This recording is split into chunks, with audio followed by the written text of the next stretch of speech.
예, 나폴레옹에 관한 재미있는 우스갯소리가 있습니다. 저기 그림을 보시면은 나폴레옹이 알프스 산을 넘는 장면을 이렇게 그린 건데요. 실제로는 나귀인가 노새인가 뭐를 타고 건넜다는데 나폴레옹이 화가한테 찾아가서 멋있게 좀 그려달라고 그래서 저렇게 그렸다고 합니다. 근데 그런 이야기 아마 들어보셨을 거예요. 나폴레옹이 수많은 군사를 이끌고 이제 알프스를 넘어서 적에게 침공해 들어가려고 가는데 막 그 눈보라가 몰아치고 또 협곡에다가 아주 험난한 길을 병사들을 많이 희생시켜 가면서까지 그렇게 딱 올라갔는데 정상에 올라가서 나폴레옹이 딱 하는 말이 이 산이 아닌가 봐. 예, 그래서 안 되겠다고 병사들을 잘 다독거려 가지고 우리 옆에로 가자, 다른 길로 가자 해서 또 넘어갔는데 또 다른 산에 올라가 보니까 아까 그 산이 맞는가 봐. 예, 뭐 그런 식으로 이렇게 우스갯소리가 있습니다. 오늘 이스라엘 사람들이 로마서에 나오는 이스라엘 사람들의 모습이 어쩌면 그런 모습이 아닌가 싶습니다. 정말로 죽을 힘을 다해서 산 꼭대기에 딱 올라갔는데 이 산이 아닌가 봐. 예, 그 올라가고자 하는 그 산이 어떤 길로 가야 되는지 올바른 지식을 가지고서 가야 되는데 어떤 자기의 경험이라든지 자기의 그냥 직감이라든지 아니면은 그냥 열심만 믿고서 막 갔는데 막상 가보니까 그 길이 아니었다라면은 참 얼마나 안타까운 일이겠습니까? 이스라엘 사람들이 하나님께 대해서 열심이 없었던 게 아니에요. 굉장히 열심히 있었고 헌신했고 정말 어떻게든지 한번 해보려고 했는데 그러나 올바른 지식을 따른 것이 아니다. 그래서 하나님께서 주시겠다 하는 그 의를 모르고 자기들의 의로서 뭔가 해보겠다고 구원을 받겠다고 그렇게 사는 모습에 대해서 사도 바울이 너무나 안타까워서 이렇게 로마서 10장에다가 말씀하고 있습니다.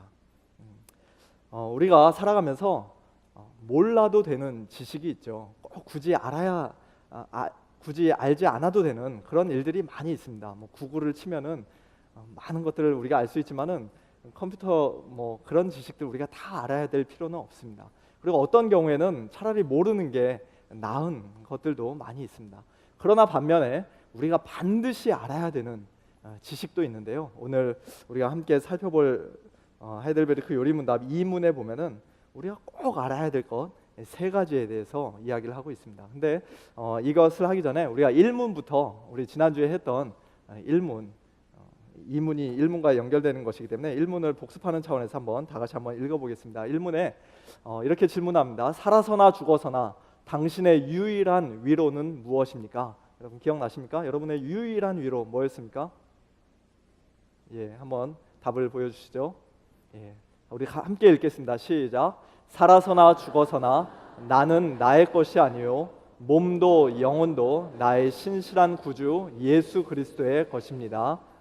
그리스도께서는 그의 보혈로 나의 모든 죄값을 완전히 치르고 나를 마귀의 모든 권세에서 해방하셨습니다.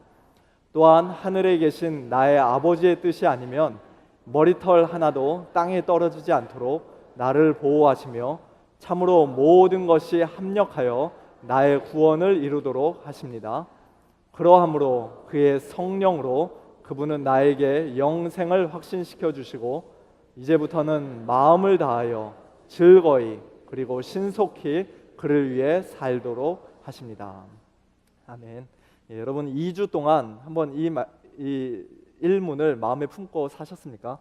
어떤 환경 가운데 있든지 어떠한 상황 가운데 있든지 그것 때문에 내가 위안을 빼앗기고 하나님 앞에서 마음의 평강을 빼앗기는 것이 아니라 예수 그리스도 한 분 때문에 내가 예수 그리스도에게 속했다는 것 그 사실 하나로 그 누구에게도 빼앗기지 않는 그 평강, 위안, 위로를 우리가 누릴 수 있는 것을 아마 경험하고 이 자리에 또 오신 분들이 계시리라 믿습니다. 이것이 우리의 평생에 걸쳐서 마음에 좀 여러분 담아 놓으셔야 될 질문이 아닌가 싶습니다. 자, 이문은 바로 이어서 이제 이렇게 물어봅니다. 이러한 위로 가운데, 이러한 유일한 위로 가운데 복된 인생으로 살고 또 그렇게 살다가 죽기 위해서 당신은 무엇을 알아야 합니까?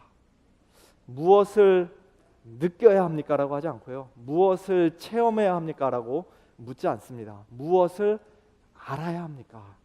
그렇게 묻고 있습니다. 한번 답을 보죠. 시작. 다음에 세 부분을 알아야 합니다. 첫째, 나의 죄와 비참함이 얼마나 큰가. 둘째, 나의 모든 죄와 비참함으로부터 어떻게 구원을 받는가. 셋째, 그러한 구원을 주신 하나님께 어떻게 감사를 드려야 하는가를 알아야 합니다. 이렇게 세 가지로 요약해서 말하고 있는데요. 거기 빨간 글씨로 친 것처럼 죄와 비참함, 구원, 감사, 이 세 가지 주제가 앞으로 하이델베르크 요리문답 전체의 큰 구조가 됩니다. 그 1부가 이제 죄와 비참함에 관한 것으로서 3문부터 11문까지 이어지고요. 2부는 우리가 어떻게 구원을 받는가 12부터 85문까지, 그리고 3부는 이제 구원받은 자로서 어떻게 하나님께 감사를 드릴 수 있는가 86에서 129문까지 있습니다. GGG라고 하면은 제가 AB형으로서 굉장히 좀 찔리는 GGG라는 것이 있는데, 혹시 왜 찔리는지 모르시는 분은 나중에 집에 가서 이렇게 다른 분께 여쭤보십시오. 제가 이 자리에서 말씀드리기는 좀 그렇고요. 근데 그런 GGG가 아니라 여기 이거 우리가 기억하기 쉽도록 G라는 머리 글자를 써가지고 세 가지를 설명합니다. Guilt, Grace, Gratitude. 나의 죄책, 그다음에 하나님의 은혜, 그다음에 감사, 이렇게 G 세 가지를 이야기를 하는데요. 저는 그 G라는 영어 대신에 한번 가나다로 이렇게 한번 막 바꿔봤습니다. 그래서 여기 배너가 걸려 있었으면 여러분 아마 보실 텐데, 이제 다음 주에 우리가 할 것이 가련한 인생, 그렇게 제가 제목을 붙였고요. 그다음에 두 번째, 나는 나 같은 죄인 살리신 주은혜의 놀라워. 그래서 나라고 했고, 다는 다 감사드리세. 그렇게 이제 앞으로 다음 주 3주에 걸쳐서 그 큰 덩어리로 주제별로 한번 생각해 보도록 하겠습니다. 자, 한번 여기 나와 있는 대로 우리가 다 살펴볼 수는 없고요. 여기 강의 안에 있는 것들을 우리가 한번 좀 중심으로 살펴보면 좋겠습니다. 자, 3문을 한번 보겠습니다. 당신의 죄와 비참함을 어디서 합니까? 비참함이, 나의 죄와 비참함이 얼마나 큰가 알아야 된다고 했는데, 내가 정말 죄인이라는 건, 나의 죄가 얼마나 큰지, 또 내가 얼마나 비참한 상황 가운데 있는지 어디서 알 수 있습니까? 라고 묻는 것이죠. 여러분, 어디서 알 수 있습니까? 옆 사람과 비교하면 알 수 있습니까? 저 사람과 비교해서 나는 조금 착할 수도 있고, 또 뭐 다른 사람과 비교하면 더 나쁜 사람일 수도 있고, 우리가 상대적으로 비교하는 건 그렇죠. 절대적인 기준이 있습니다. 답을 한번 보여주시죠. 함께 읽겠습니다. 하나님의 율법에서 나의 죄와 비참함을 압니다. 하나님의 율법을 통해서 내가 얼마나 큰 죄인인지, 내가 얼마나 비참한 가운데 있는지 알게 됩니다. 계속해서 묻습니다. 4문에 하나님의 율법이 우리에게 요구하는 것은 무엇입니까? 뭐 10계명 전체를 다 말할 수도 있겠지만은 대답에서는 아주 짧게 요약해서 두 가지만을 말합니다. 한번 보시죠. 함께 읽겠습니다. 그리스도는 마태복음 22장에서 이렇게 요약하여 가르치십니다. 내 마음을 다하고 목숨을 다하고 뜻을 다하여 주 너의 하나님을 사랑하라 하셨으니 이것이 크고 첫째 되는 계명이요, 둘째는 그와 같으니 내 이웃을 내 몸과 같이 사랑하라 하셨으니 이 두 계명이 온 율법과 선지자의 강령이니라. 구약의 모든 율법을 줄여서 요약을 하면은 바로 하나님 사랑, 이웃 사랑, 그렇죠? 10계명도 그렇게 둘로 나눌 수 있죠. 하나로 모으자면은 결국에는 사랑하라, 그 명령이라는 것입니다. 재밌는 질문이 이어집니다. 5문에 당신은 이 모든 것을 온전히 지킬 수 있습니까? 여러분, 어떻게 지킬 수 있습니까? 하나님을 여러분의 모든 것을 다해서 사랑하십니까? 여러분의 이웃을 여러분의 자신과 같이 이렇게 사랑하십니까? 하실 수 있습니까? 우리는 그 말씀 앞에 정직하게 우리 자신을 들여다보면 할 수 없습니다라고 대답할 수밖에 없겠죠. 함께 읽겠습니다. 아닙니다. 나에게는 본성적으로 하나님과 이웃을 미워하는 성향이 있습니다. 본성적으로 하나님과 이웃을 미워하는 성향이 나에게 여러분 개인 각자에게 있다고 그렇게 대답을 합니다. 자, 좀 중간에 뛰어넘어서요. 신문을 보시면은, 자, 우리 모두가 이렇게 죄인인데 우리의 죄가 이렇게 큰데 신문에서 이렇게 물어봅니다. 하나님께서는 그러한 불순종과 반역을 형벌하지 않고 지나치시겠습니까? 지나치실까요? 예, 함께 읽겠습니다. 결코 그렇지 않습니다. 하나님께서는 원죄와 자범죄 모두에 대해 심히 진노하셔서 그 죄들을 이 세상에서 그리고 영원히 의로운 심판으로 형벌하실 것입니다. 예, 계속 읽습니다. 하나님께서는 누구든지 율법책에 기록된 대로 온갖 일을 항상 행하지 아니하는 자는 저주 아래에 있는 자라고 선언하셨습니다. 예, 하나님께서는 우리의 모든 죄에 대해서 심히 진노하셔서 이 세상에서 뿐만 아니라 영원한 세상에서도 영원토록 의로운 심판으로 우리를 형벌하시고 그리고 누구든지 율법책에 기록된 대로 온갖 일을 항상 행하지 않는 자는 저주를 받을 것이다. 저주 아래에 있을 것이다. 그렇게 선언을 하신다고 말씀합니다. 이것이 우리 인류가 지금 처해 있는 비참한 상황이죠. 그것에 대해서 이제 다음 시간에 조금 더 자세하게 한번 살펴보겠고요. 자, 그러면 2부 이제 구원 부분에 넘어가서는 12문에서 이렇게 물어봅니다. 하나님의 의로운 심판에 의해 우리는 이 세상에서 그리고 영원히 형벌을 받아 마땅한데 어떻게 이 형벌을 피하고 다시 하나님의 은혜를 입을 수 있겠습니까? 하나님이 그냥 우리를 불쌍하다, 너 내가 한번 봐줄게 이렇게 그냥 넘어갈 수 있을까요? 그렇지 못하죠. 하나님, 우리가 반드시 하나님의 의를 만족시켜야 된다고 대답을 하는데 한번 대답을 보겠습니다. 함께 읽습니다. 하나님께서는 자신의 의가 만족되기를 원하십니다. 따라서 우리는 우리 스스로든 아니면 다른 이에 의해서든 죄값을 완전히 치러야 합니다. 우리의 죄가 하나님을 반역하고 하나님을 거스르고 하나님께 대해서 손가락질하고 하나님께 대해서 돌팔매질을 하고 그와 같은 반역 범죄를 저질렀기 때문에 그에 대해서 반드시 공의롭게 심판하시는 하나님의 그 공의, 하나님의 의가 만족되어야 된다는 것입니다. 반드시 죄인에게는 심판을 하셔야 한다는 것입니다. 그냥 불쌍하다고 봐줄게 하고 눈 감아주고 넘어가 줄 수 없다는 것이죠. 자, 그러면은 그 해결 방법이 우리 스스로든 아니면 다른 이에 의해서든 죄값을 완전히 치르고 하나님의 공의를 만족시켜야 되는데 이제 계속 이어지는 질문은 그렇습니다. 그러면 우리가 그것을 우리의 죄값을 만족시키고 하나님의 공의를 만족시킬 수 있느냐? 죄값을 치를 수 있느냐? 하고 물어볼 때 우리 스스로는 할 수 없다. 그러면은 우리 말고 다른 누가 할 수 있느냐? 우리에게 어떤 중보자가 필요한데 참 하나님이시고 참 인간이시고 의로우신 그런 분이 필요하다. 그분이 누구냐? 바로 예수 그리스도다라고 이렇게 쭉 대답을 합니다. 그러면서 이제 19문에 이렇게 물어봅니다. 당신은 그와 같은 사실을 이것을 그러한 중보자 예수 그리스도 그분이 참 하나님이시오 참 사람이시오 의로우신 분이란 것 그것을 어디서 합니까? 어디에서 합니까, 여러분? 예, 말씀에서 하는데 좀 더 구체적으로는요. 예, 함께 읽습니다. 거룩한 복음에서 압니다. 하나님께서는 이 복음을 처음에 낙원에서 친히 계시하셨고 후에는 족장들과 선지자들을 통해 선포하셨으며 또한 율법의 제사들과 다른 의식으로서 예표하셨고 마지막에는 그의 독생자를 통해 완성하셨습니다. 아까 우리의 죄와 비참함에 대해서는 율법을 해서 안다고 했는데 이번에 우리에게 그러한 중보자가 필요하다, 우리의 구원자가 필요하다는 사실은 거룩한 복음에서 안다고 말합니다. 그런데 그 복음은 신약시대 예수님이 이 땅에 오심으로써 짠하고 그때 처음 알려진 것이 아니라 처음부터 그렇죠? 낙원에서부터 아담과 하와가 타락한 직후 창세기 3장 15절에서부터 이미 계시가 되었고 그리고 족장들과 선지자들 또 율법 모세오경 모든 율법의 제도들 그런 것들을 통해서 구약 시대에서부터 이미 알려졌고 예표되었고 선포되었고 그러다가 마지막에 예수 그리스도를 통해서 확실하게 완전하게 드러난 것이 바로 복음이라는 것이죠.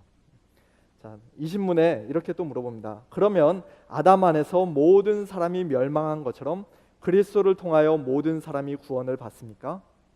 예, 우리가 멸망한 것은 아담 안에서 함께 모두 다 죄인이 되고 함께 멸망하게 되었지만, 그러나 그리스도, 그 중보자 되시는 그리스도를 통해서 우리가 모두 자동적으로 구원을 받습니까? 하고 묻는데요. 함께 읽겠습니다.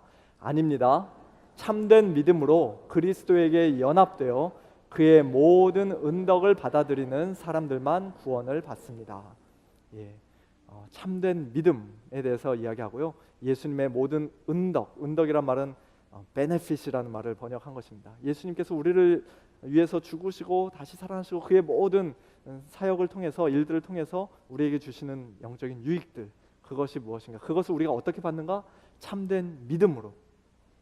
그래서 예수님과 연합된 사람들만 그것을 받아 누릴 수 있다고 말합니다. 그래서 2부 제2부 구원의 부분에서는 이제 그것에 대해서 길게 설명합니다. 참된 믿음이란 무엇입니까? 무엇을 믿어야 합니까? 그러면서 사도신경을 쭉 설명해 주고 있고요. 자, 그럼 3부로 또 넘어가 보겠습니다. 3부 감사에서는 이제 그런 식으로 우리 자신의 스스로, 우리 스스로의 힘과 노력과 어떤 것으로 그 죄값을 해결할 수 없고 예수 그리스도로 말미암아 우리가 구원을 받게 되는데, 이제 86문에서 이렇게 물어봅니다. 우리의 공로가 조금도 없이 그리스도로 말미암아 오직 은혜로 우리의 죄와 비참함으로부터 구원을 받았는데 우리는 왜 또한 선행을 해야 합니까?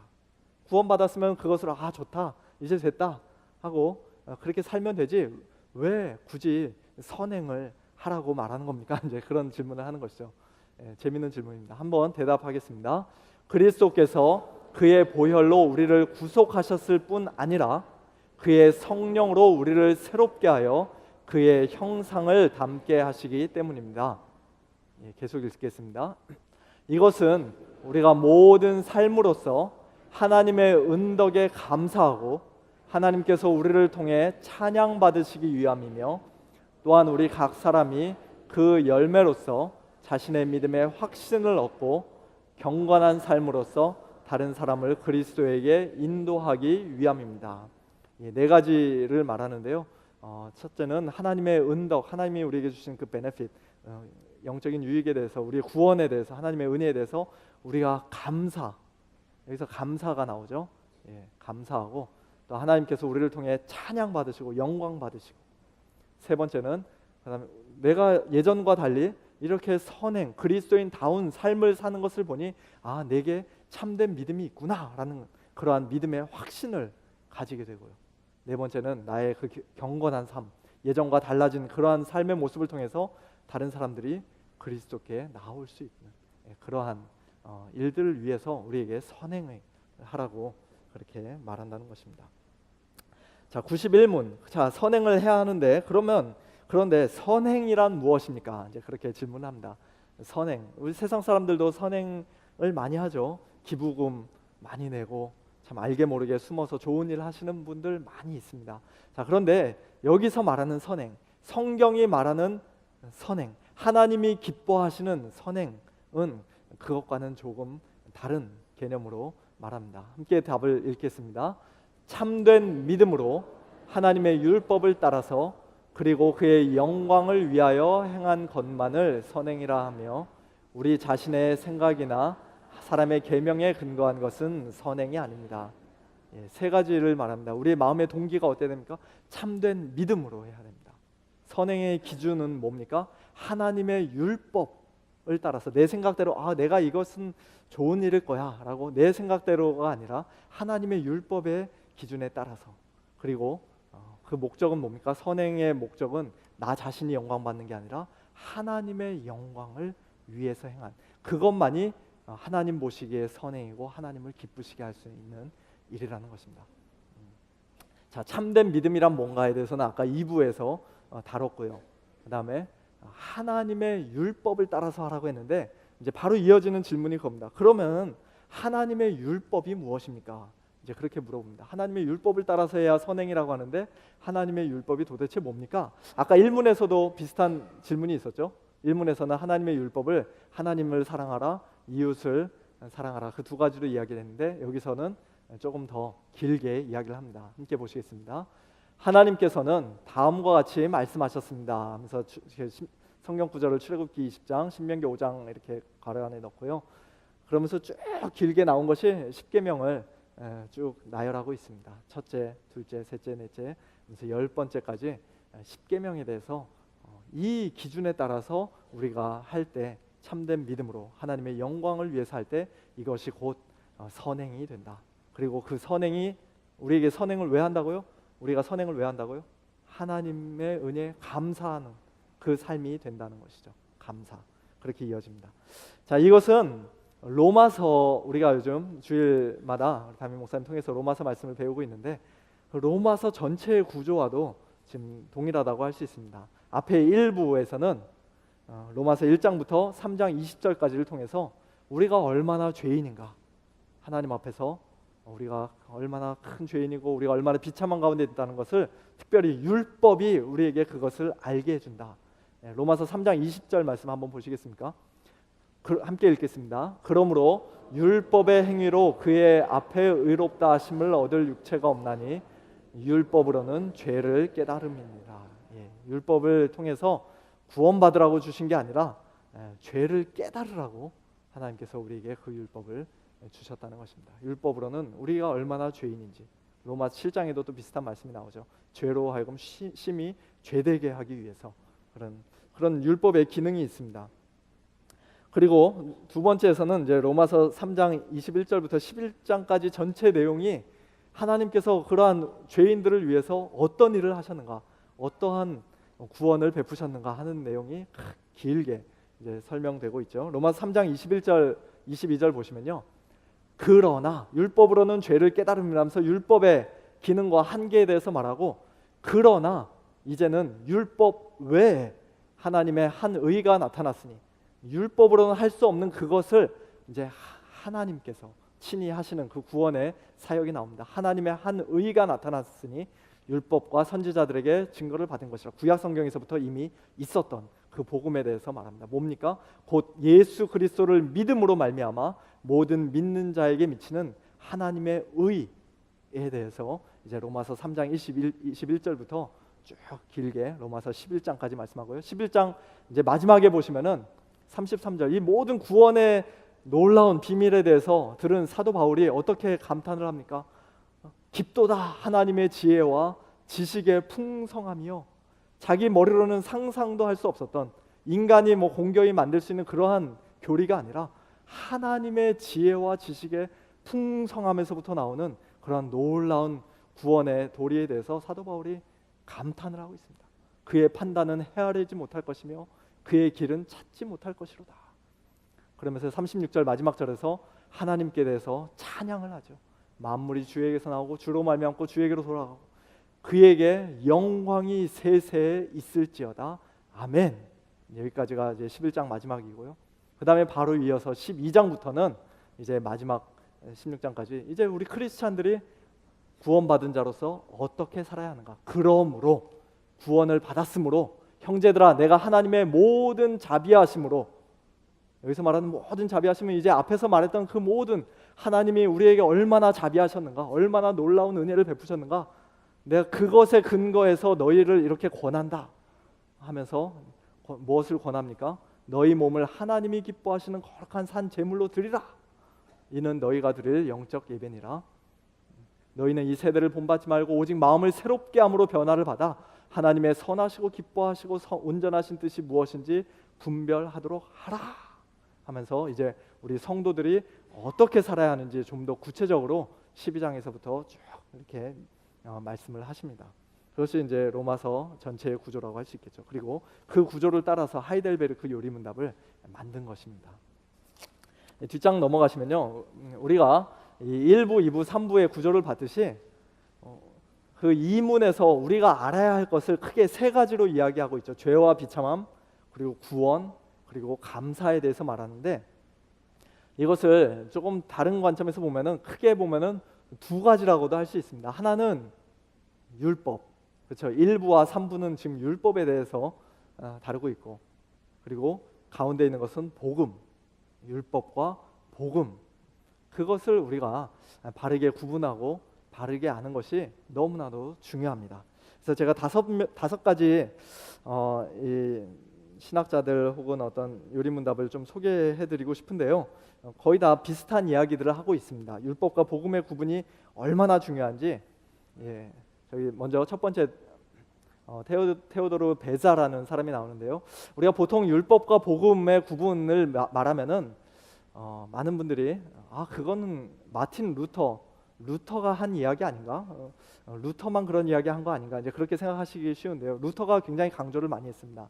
그러나 이것은 루터뿐만 아니라 우리 개신교 그리고 특별히 개혁교회 안에서는 모든 사람들이 그렇게 오랫동안 이야기해오고 가르쳐왔던 내용입니다. 저 베자라는 사람은 칼빈의 후계자인 사람인데요.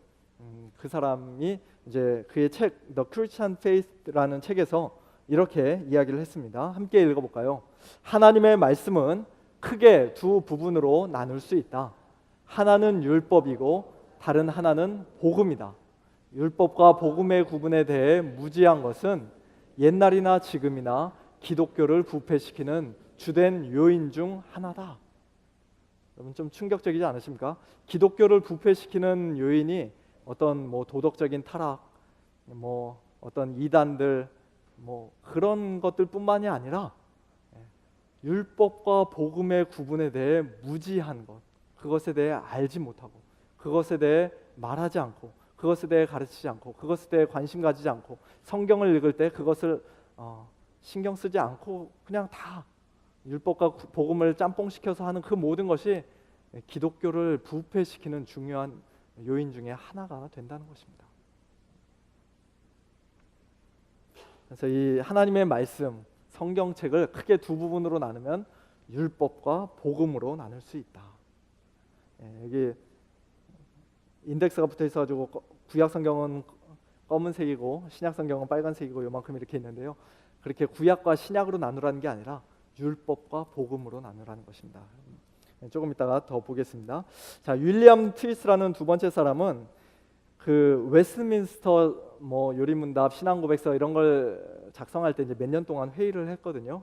그 회의를 할 때 의장을 했던 사람입니다. 굉장히 영향력 있는 신학자죠. 그 사람이 자기 나름대로 어떠한 소요리문답 같은 거를 만들었어요. 그 옆에 써 있는 책 제목인데요. 그 소요리문답에서 이렇게 물어보고 있습니다. 한번 볼까요?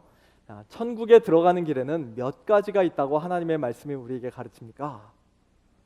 저 답을 안 써놨어야 되는데 안 써놨으면은 여러분 분명히 아마 한 가지입니다 이렇게 대답을 하셨을 것 같은데 답에서 놀랍게도 두 가지입니다 이렇게 말하고 있습니다. 천국에 들어가는 길에는 두 가지다. 하나님의 말씀이 우리에게 그렇게 가르친다고 합니다. 정말 그럴까요? 그 두 가지가 무엇과 무엇입니까? 율법과 복음입니다. 율법은 뭐라고 말합니까? 이것을 해라. 그러면 살 것이다. 그러면 복음은 뭐라고 말합니까? 복음은 예수 그리스도를 믿으라. 그러면 구원을 받을 것이다. 여기서 믿으라는 것은 아까 율법이 말한 뭐뭐를 하라는 것과 어떻게 보면 지금 대조돼서 하고 있는 말이죠. 우리가 할 수 있는 여러 가지 행위들 중에 하나가 믿는다는 행동을 말하는 게 아니고요. 내가 뭔가를 해서 구원받을 수 있는 그런 길은 없다는 것을 철저하게 인정하고 하나님 앞에 두 손 들고 항복하라. 네가 하려고 하지 말고 너 대신에 모든 일을 행하신 예수 그리스도만 붙잡아라. 그것을 믿으라는 그런 명령형으로 사용하고 있는 것입니다. 자, 계속해서 한번 보겠습니다. 자, 우리 하나님의 율법을 지킴으로써 우리가 하나님 나라에 들어갈 수 있습니까? 없습니다. 왜 없습니까? 왜냐하면 우리가 그것을 지킬 수 없기 때문입니다. 왜 지킬 수 없습니까? 이제 계속해서 질문이 그렇게 꼬리에 꼬리를 물고 요리문답 참 재미지 않습니까? 여러분들이 평소에 궁금하게 생각하시던 것들을 이렇게 정말 쉽게 차근차근히 가르쳐주고 하는 것이 요리문답입니다. 자, 윌리엄 트위스라는 사람도 그 율법과 복음에 대해서 이렇게 구분해서 우리에게 가르쳐주고 있고요. 또 웨스트민스터 소요리문답, 우리 지난번에는 일문에 대해서 했었는데요. 사람의 가장 큰 목적, 인간의 주된 목적은 무엇입니까? 하나님을 영화롭게 하는 것과 그분을 영원토록 즐거워하는 것, 영원토록 그분을 즐거워하는 것입니다. 이렇게 대답을 했는데요. 산문을 한번 보겠습니다. 산문을 보면은 성경의 주된 가르침은 무엇입니까? 라고 질문합니다. 여러분, 이 성경 두꺼운 거 있는데 여러분, 누군가가 이 성경이 도대체 뭘 말하고 있는 겁니까? 뭘 그렇게 가르치고 있는 겁니까? 라고 물어본다면 여러분 어떻게 대답하시겠습니까? 예. 뭐 나름대로 이렇게 대답하실 수 있겠는데요. 우리가 창세기부터 쫙 요한계시록까지 뭐 다 그렇게 설명하기는 어려울 테고 어떻게 대답을 하는지 한번 보겠습니다. 함께 읽어볼까요? 성경의 주된 가르침은 사람이 하나님에 관해 무엇을 믿어야 하는지, 그리고 하나님께서 사람에게 어떤 의무를 요구하시는지입니다. 예, 두 가지로 나눠서 대답을 합니다. 우리가 하나님에 대해서 뭘 믿어야 하는가? 복음이라고 할 수 있죠. 그리고 하나님께서 우리에게 어떤 의무를 하라고 요구하시는가? 율법이라고 할 수 있습니다. 그렇게 성경을 크게 둘로 나눠서 설명을 합니다. 네 번째로 루이스 뻘코프라는 사람은요, 화란에서 네덜란드에서 태어났는데 미국으로 일찌감치 이민을 와서 미국에서 신학을 공부하고 신학교 총장도 하고 오랫동안 신학을 가르치신 교수님입니다. 조직 신학이라는 책, Systematic Theology라는 책을 쓴 것으로 유명한데요. 거기에 보면은 굉장히 중요한 내용이 있습니다. 우리가 지금까지 했던 내용을 좀 더 자세하게 설명한 것이 있는데요. 함께 읽어볼까요? 함께 읽어보겠습니다. 처음부터 개혁교회는 은혜의 방편인 하나님 말씀의 두 구성 요소를 이루는 율법과 복음을 구분했다. 이것은 신약과 구약의 구분을 말하는 것이 아니라 신구약 모두에 적용되는 구분이다. 즉 구약 안에도 율법과 복음이 있고 신약 안에도 율법과 복음이 있다. 구약 안에 복음이 있다는 것 아까 했었죠. 율법은 당연하고 복음도 이미 에덴 동산에서부터 창세기 3장에서부터 벌써 복음이 나오고, 또 신약 안에도 여러분 사도 바울의 서신서를 보면은 앞부분은 복음의 교리에 대해서 설명을 하고 뒷부분에는 이제 우리가 크리스천으로서 어떻게 살아야 하는가, 성도로서 살아야 할 그 내용은 율법이라고 할 수 있습니다. 자, 그 다음에 율법은 하나님 뜻의 계시인 성경에서 명령이나 금지의 형태로 되어 있는 모든 말씀인 반면, 아까 그랬죠? 이것을 해라 그러면 살 것이다 라고 하는, 이것을 하라 혹은 하지 말라, 이러한 명령의 말씀이 율법이라고 할 수 있고요.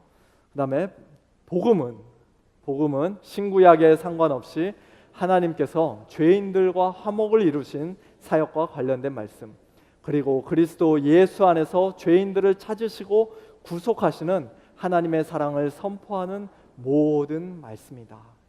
구약 성경 안에서도 하나님이 내가 너희를 이렇게 구원하겠다, 너희를 위해서 메시아를 보내주겠다, 그리고 신약에 와서는 예수 그리스도가 바로 그 구원자다라고 하는 그 모든 내용들이 복음이라는 것입니다.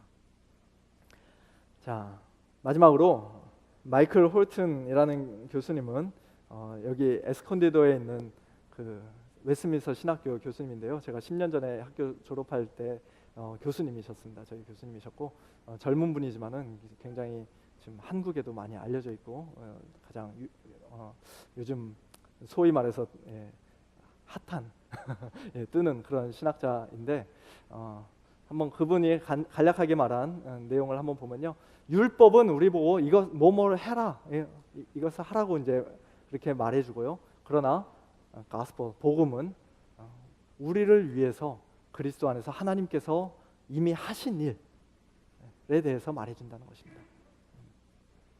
하나님께서 우리를 위해서 무슨 일을 하셨는지, 예수 그리스도가 죽으시고 부활하심을 통해서 우리에게 어떠한 일들이 있는지, 그와 같은 내용이 복음, 그리고 뭐뭐 하라는 명령은 율법. 이렇게 율법과 복음을 구분하는 것이 참 중요합니다. 이것은 율법은 나쁘고 복음은 좋다는 말이 아닙니다. 율법은 로마서 7장에도 있듯이 율법도 선하고 의롭고 신령하고 좋은 것이에요. 율법을 법 있게 쓰면, 제대로 적법하게 사용하면 율법도 좋은 것입니다. 율법이 악한 게 아니죠. 절대로 그런 게 아니죠. 우리가 문제지 율법이 나쁜 게 아닙니다. 그리고 오늘 매일 성경으로 큐티하신 분들은 그 레위기 19장 말씀 보셨겠지만은 그 하나님께서 재미있는 명령을 하시죠.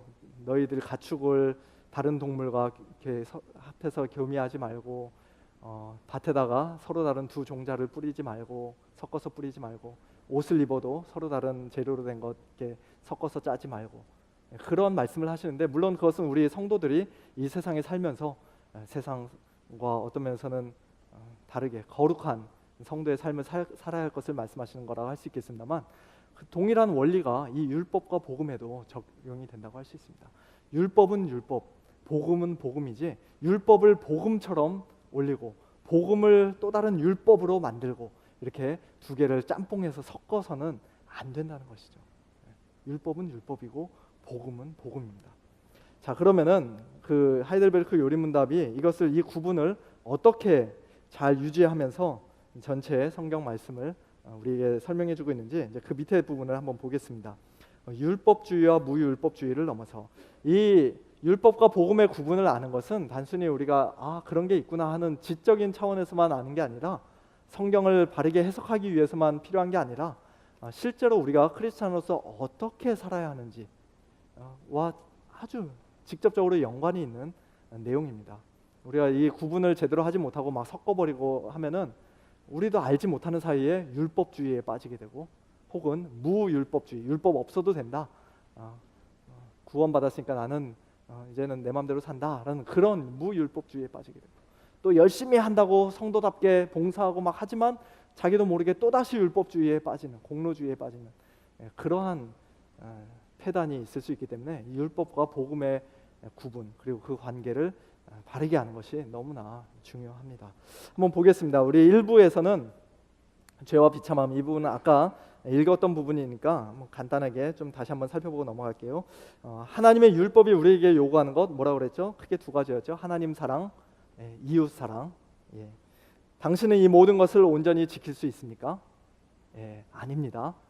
지킬 수 뭐라고 좀 넘겨주시겠어요? 나에게는 본성적으로 하나님과 이웃을 미워하는 성향이 있습니다. 자, 8문에 보면 조금 더 절망적으로 말합니다. 그렇다면 우리는 그토록 부패하여 선은 조금도 행할 수 없으며 온갖 악만 행하는 성향을 지니고 있습니까? 우리가 이 정도까지입니까? 그토록 부패하여 선은 조금도 행할 수 없고 온갖 악만 행하는 성향을 지니고 있냐고 물어봅니다. 거기에 대해서 대답은 함께 읽어볼까요? 그렇습니다. 우리가 하나님의 성령으로 거듭나지 않는 한 참으로 그렇습니다.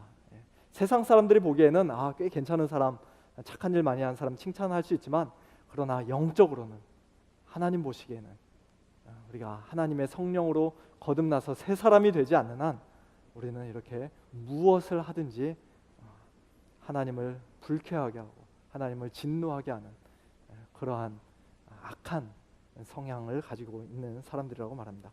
자, 그리고 신문도 아까 했었죠. 하나님께서는 그러한 불순종과 반역을 형벌하지 않고 지나치시겠습니까?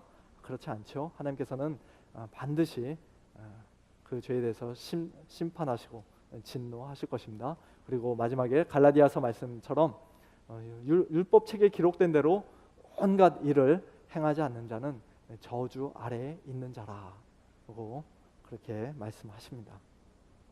자, 이러한 율법, 그러니까 이 앞부분에 있는 율법에 대해서 처음에는 하나님께서 이것을 way to life, 분명히 아담에게는 하나님이 아담과 언약을 맺으시면서 아담 보고 선악과 먹지 마라, 너 먹으면 반드시 죽는다 라고 할 때 하나님께서 어떤 면에서는 아담과 이 언약을 맺으신 것이죠. 행위 언약, 아담의 순종을 통해서 아담이 만약에 그것을 먹지 않고 끝까지 지켰더라면 그 아담이 처음 창조될 때보다 더 영광스러운 그 영원한 생명에 들어갈 수 있었을 텐데 그러나 그것을 먹고 범죄함으로써 이제 그 생명을 잃어버리게 되었죠.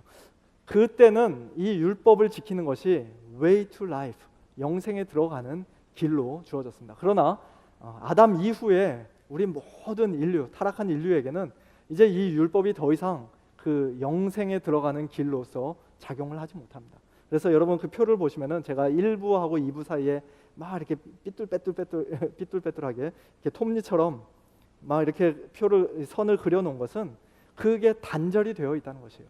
율법을 지킴을 통해서는 이쪽 또 다른 영역, 2부, 이 구원의 영역, 일로 건너갈 수 없다는 것입니다.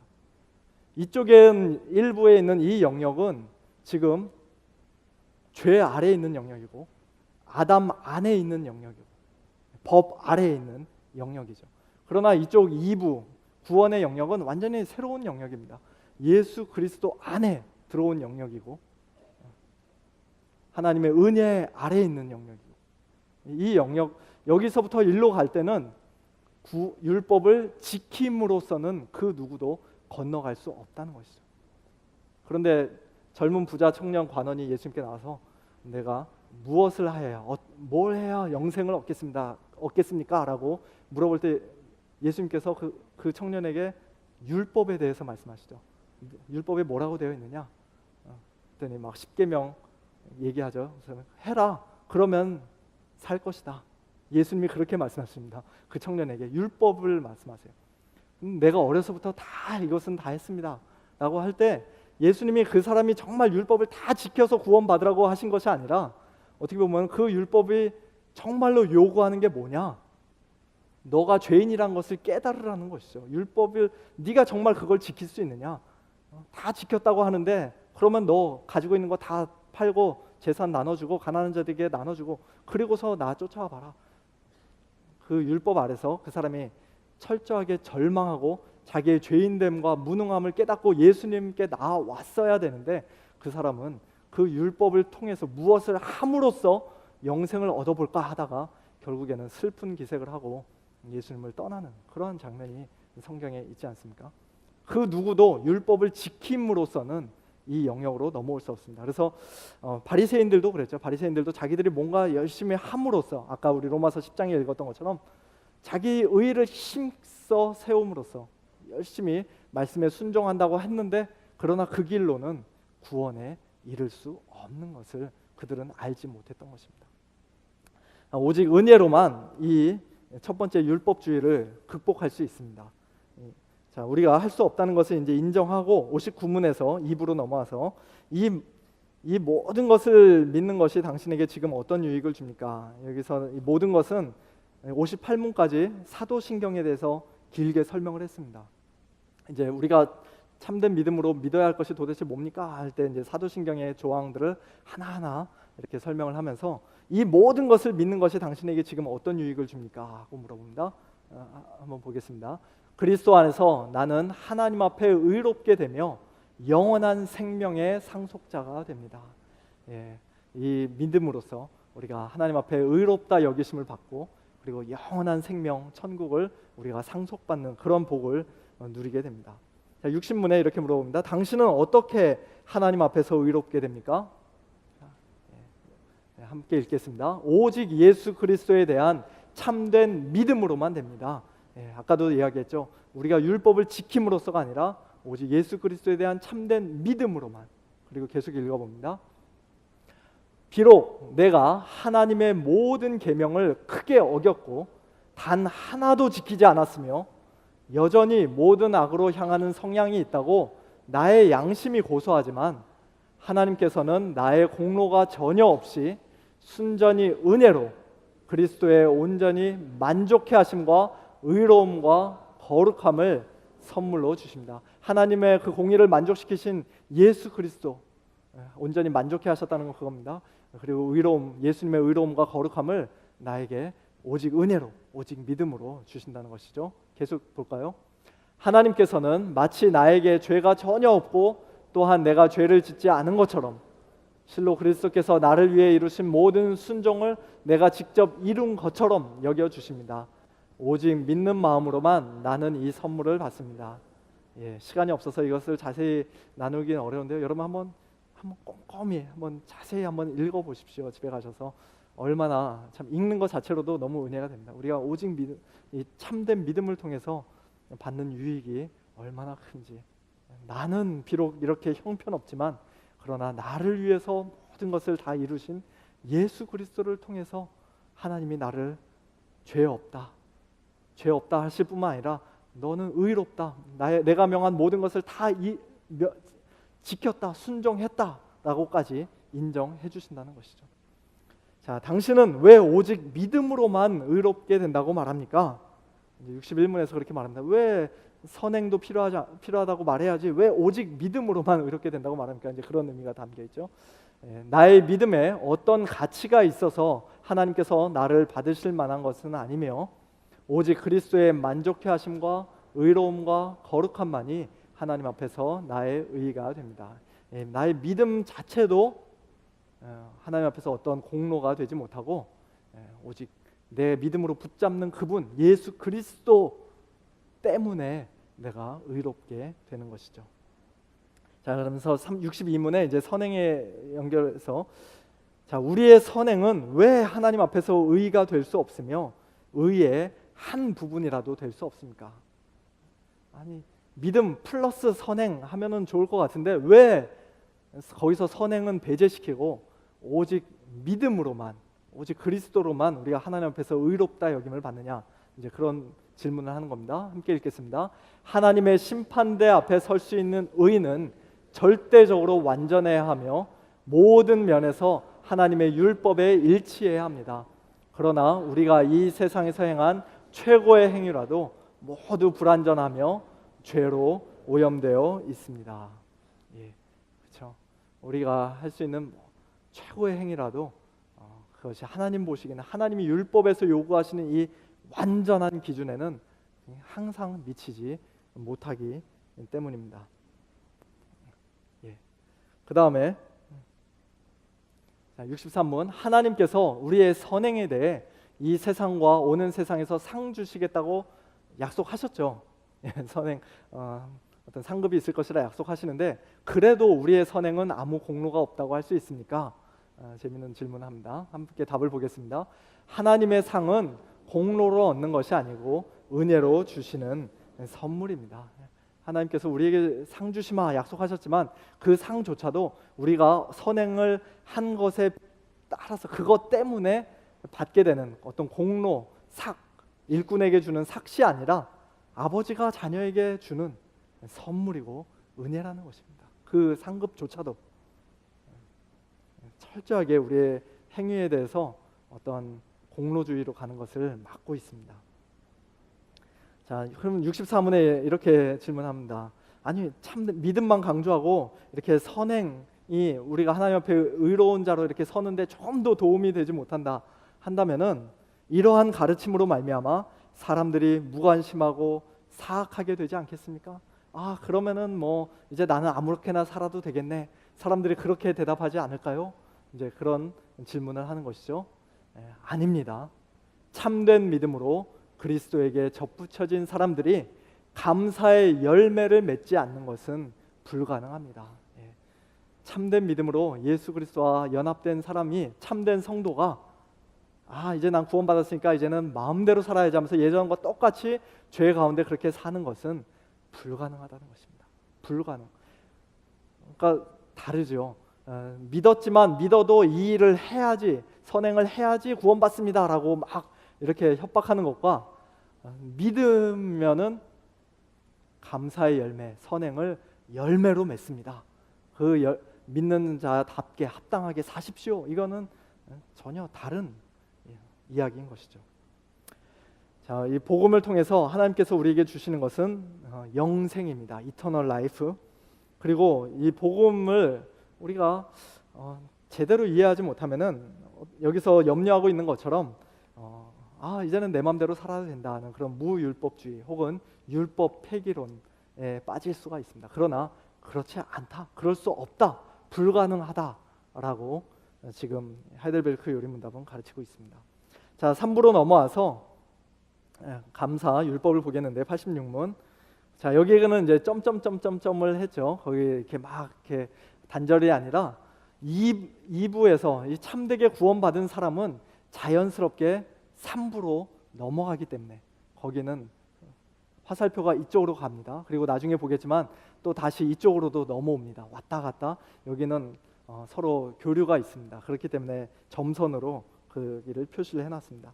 자, 86문에 보면은 우리의 공로가 조금도 없이 그리스도로 말미암아 오직 은혜로 우리의 죄와 비참함으로서 구원을 받았는데 우리는 왜 또한 선행을 해야 합니까? 이제 하면서 아까 네 가지 이야기했죠. 이제 성령으로 새롭게 돼서 우리가 예수님을 점점 닮아가면서 하나님께 감사하고 하나님께 찬양 올려드리고 그리고 나의 믿음에 대해서 더 확신을 갖게 되고 다른 사람들을 그리스도께 인도하게 되는 그 네 가지 유익에 대해서 말씀드렸습니다. 자, 그럼 87문에 감사치도 않고 회개하지 않는 삶을 계속 살면서 예수 믿었다고 하는데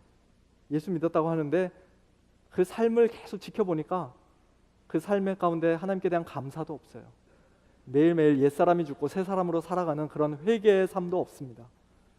그러면서도 그렇게 살면서 하나님께 돌이키지 않는 그런 사람들도 구원을 받을 수 있겠습니까?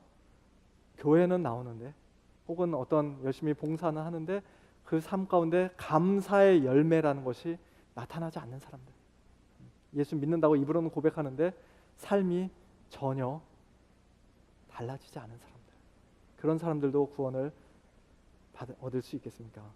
여러분 어떻게 대답해야 될까요? 그런 질문 혹시 받으실지 모르겠습니다만 답이 벌써 나왔네요. 예. 결코 구원을 받을 수 없습니다라고 굉장히 강하게 대답합니다. 글쎄요, 잘 모르겠는데요 라고 대답한 게 아니라 결코 구원을 받을 수 없습니다. 그러니까 아까 64문에서 불가능하다고 그랬죠. 감사의 열매를 맺지 않는 것은 불가능하다. 참된 성도가 감사의 열매를 맺지 않는 것은 불가능하다. 믿었다고 하면서 감사하지도 않고 회개하지도 않는 삶을 사는 것은 불가능하다. 그런 사람은 아직 참된 믿음이 없는 것이다.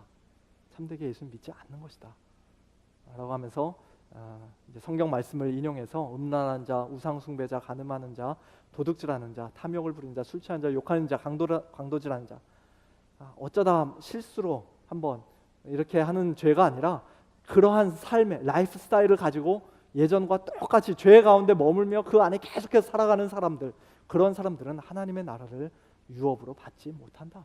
아직 구원받은 자가 아니다 라고 말하고 있는 것입니다.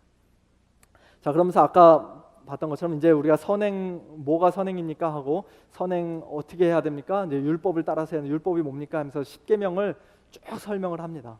이제 하이델베르크 요름답에서 십계명을 1계명부터 10계명까지 아주 자세하게 우리가 삶 가운데 구체적으로 하나님을 기쁘시게 드리는 삶을 사는 게 어떤 모습이냐 하면서 굉장히 구체적으로 설명을 하면서요. 이제 다 끝나고서 114문에 이렇게 물어봅니다. 자, 그런데 하나님께 돌아온 사람이, 그러니까 참된 성도가 이 계명들, 이 율법 10계명을 완전히 지킬 수 있습니까? 여러분 이제 하나님의 성령으로 말미암지 않고는 우리가 항상 악으로 이렇게 기운다고 했는데 이제 성령으로 말미암아 새 사람이 됐으면은 하나님의 계명들을 완전히 다 지킬 수 있겠습니까? 예, 여전히 지킬 수 없죠. 예. 함께 보겠습니다. 아닙니다. 함께 읽겠습니다. 가장 거룩한 사람이라도 이 세상에 살 동안에는 이러한 순종을 겨우 시작했을 뿐입니다. 그러나 그들은 굳은 결심으로 하나님의 일부 계명만이 아니라 모든 계명에 따라 살기 시작합니다. 예. 어떻게 보면 참 위로가 되는 말씀인 것 같아요. 우리가 보기에는 저분은 저렇게 성화의 꼭대기에 있는 것 같고 나는 이제 막 걸음마인 것 같은데, 그러나 하나님이 우리에게 정말로 요구하시는 이 율법의 가장 높은 수준에 비하면은 우리는 이 땅에서 아무리 거룩한 사람이라도 아직 시작 단계에 불과할 정도로 어떻게 보면 도토리 키재기라는 것입니다. 예, 실제로 하나님이 우리에게 요구하시는 정말 우리의 온 마음을 다해서 그리고 내 이웃을 내 몸과 같이 사랑하는 그러한 율법 순종의 수준에는 우리가 여전히 미치지 못합니다. 여전히 불안정합니다. 우리의 최고의 순종에도 다 이렇게 죄가 섞여 있고요. 완전하지 못합니다. 그럼에도 불구하고 우리의 순종은 가짜가 아니라 참된 순종입니다. 예전과는 달라졌어요. 예전에 일부 여기서 막 순종하겠다고 바리새인들처럼 할 때는 위선이고 그것은 자기 의에 불과했지만, 그러나 성령으로 새로워진 사람은 이제 비록 완전한 순종은 아니지만 참된 순종을 쩔뚝거리면서라도 기어서라도 하나님께 순종하는 길을 가기 시작한다는 것이죠. 그리고 어떠한 한두 계명 내가 지킬 만한 것들만 하려는 것이 아니라 하나님의 모든 계명을 순종하고 싶어하고, 그렇게 하지 못할 때는 가슴을 치며 회개하는 그러한 삶이 우리 성도들의 삶 가운데 계속 이어진다는 것입니다. 자, 115문의 마지막에 이렇게 또 질문합니다. 이 세상에서는 아무도 십계명을 완전히 지킬 수 없는데 하나님께서는 왜 그렇게 엄격히 십계명을 설교하게 하고 또 이 율법을 그래도 하나님 명령에 순종해야 된다고 그렇게 말하냐, 이런 질문을 하는 것입니다. 대답을 보겠습니다. 첫째, 평생 동안 우리의 죄악된 본성을 더욱더 알게 되고 그리하여 그리스도 안에서 사죄와 의로움을 더욱더 간절히 추구하도록 하기 위함입니다. 우리가 정말 순종하고자 하면 할수록 내가 이 정도밖에 안 되는 사람이구나, 하나님께서 요구하시는 것은 이만큼인데 나는 아직도 이 정도의 수준밖에 못하는구나, 내가 여전히 죄인이구나, 나 여전히 참 너무나 이기적인 사람이구나 하는 그런 것들이 나의 죄성에 대해서 더 깊이 알게 되고, 그래서 내가 이 순종한다고 하나님 앞에서 의로워지는 게 아니라 역시 그리스도밖에 없구나, 나를 위해서 이미 모든 의를 이루신 예수 그리스도만이 나의 유일한 소망이요 나의 생명이구나 하면서 다시금 예수 그리스도를 붙잡는 그곳으로 돌아온다는 것입니다. 그래서 점점점점 한 것은 다시 이쪽으로 돌아오도록, 하나님의 은혜만을 붙들도록 하기 위해서 십계명을 우리에게 그렇게 말씀하시는 것이고요.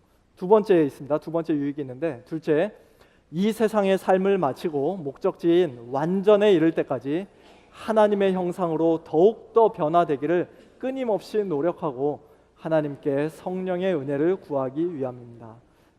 비록 나는 아직 이 정도 수준이지만, 그러나 주님 오시는 날, 우리가 주님 앞에 서는 날에는 예수 그리스도의 그 영광스럽고 아름답고 완전한 그 형상처럼 나도 변화될 것이라는 그러한 소망을 가지고 이 땅에서부터 조금씩 성화의 삶을 살아가고, 그렇게 살아갈 때 내 힘으로는 할 수 없기 때문에 하나님께 성령의 은혜를 간구한, 도와주십시오. 하나님, 이 죄와 싸워 이길 수 있도록 해주십시오. 더욱더 예수님 닮게 해주십시오 하고 기도하게 된다는 것입니다. 그래서 이 하이델베르크 요리문답 이 뒷부분에서는 바로 이어서 기도에 대해서 주님이 우리에게 가르치신 그 주기도문에 대한 해설이 또 길게 이렇게 나오게 됩니다. 그래서 3부 여기는 way of life, 이제 우리가 성도로서 어떻게 살아가야 하는가 하는 그 way of life에 대해서 말하고요. 여기서 우리가 자칫 잘못하면은 이제 나는 하나님 믿었으니까 또 이렇게 이제 봉사해야지, 열심히 섬겨야지 하면서 열심히 할 수 있습니다. 참 좋은데요. 그러다 자칫 잘못하면, 그것까지는 참 좋습니다. 그렇게 당연히 해야죠. 그러나 그 자칫 잘못하면은 그것이 나의 또 다른 자랑이 되고 나의 의의가 되고, 그렇게 안 하는 사람들 정죄하고, 나는 이렇게 하는데 너는 왜 못하냐고 그러고 사람들 앞에서 또 다른 훈장을 달고 계급장을 달고, 그러한 공로주의, 또 다른 율법주의에 빠지게 될 것을 조심하라는 것이죠. 그래서 다시 은혜로 넘어와서 내가 한 것은 아무것도 아닙니다. 나는 무익한 종이에 불과합니다.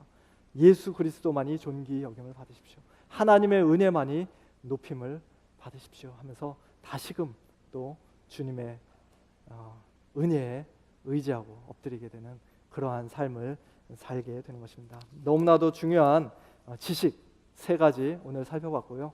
그리고 율법과 복음의 구분에 대해 살펴봤는데, 마음에 새기시고 이것이 정말 우리 평생에 걸쳐서 이 참 신앙생활을 한다는 것이, 이 좌로 가면은 율법주의, 우로 가면은 무율법주의, 또 뭐 사방으로 율법주의, 무율법주의가 이렇게 둘러싸여 있는 그 좁은 길을 걷는 것과 같다는 생각을 많이 합니다.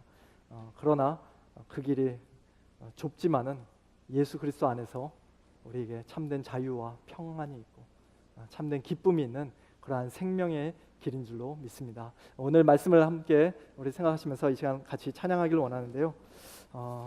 은혜로다.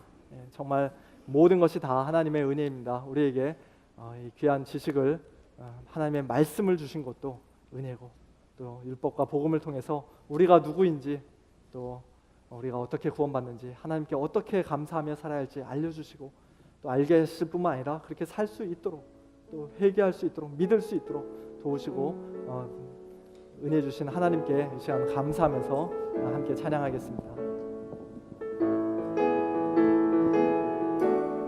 시작됐네 우리 주님의 능력이 나의 삶을 다스리고 새롭게 하네.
우리 함께 이 시간에 기도하기를 원합니다.